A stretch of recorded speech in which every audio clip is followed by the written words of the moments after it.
ធ្វើយ៉ាងណាអាចរស់នៅបានយូរហើយមានសុភមង្គលទី1គេញ៉ាំបានគ្រប់គ្រាន់7ទៅ8ម៉ោងក្នុងមួយថ្ងៃ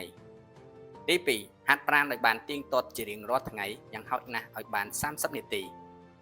ទី3ញ៉ាំអាហារ3ពេលក្នុងមួយថ្ងៃតែមានតុល្យភាពនិងមានជីវជាតិ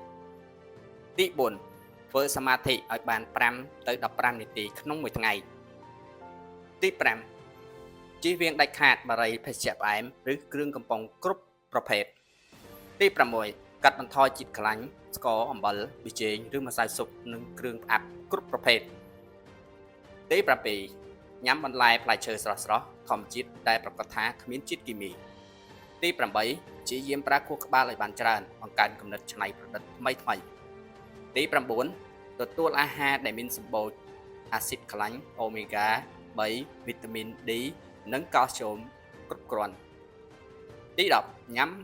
ទឹកឲ្យបានច្រើន2លីត្រទៅ3លីត្រក្នុងមួយថ្ងៃទី11ស្គាល់ពេលវេលាក្នុងការធ្វើការងារកុំធ្វើការងារហួសកម្រិតទី12មានសិលធម៌សុជីវធម៌និងគុណធម៌មិនប្រព្រឹត្តអ្វីដែលខុសច្បាប់ទី13វាចាក់អបាយមុខទាំង4ស្រីស្រាលបែងនិងអំពើពាលាទី14ស្កាត់ជួបមិត្តភ័ក្តិសាច់ញាតិជិតស្និទ្ធឲ្យបានញឹកញាប់ទី15មានស្មារតីហ្មត់ចត់និងប្រយ័ត្នប្រយែងខ្ពស់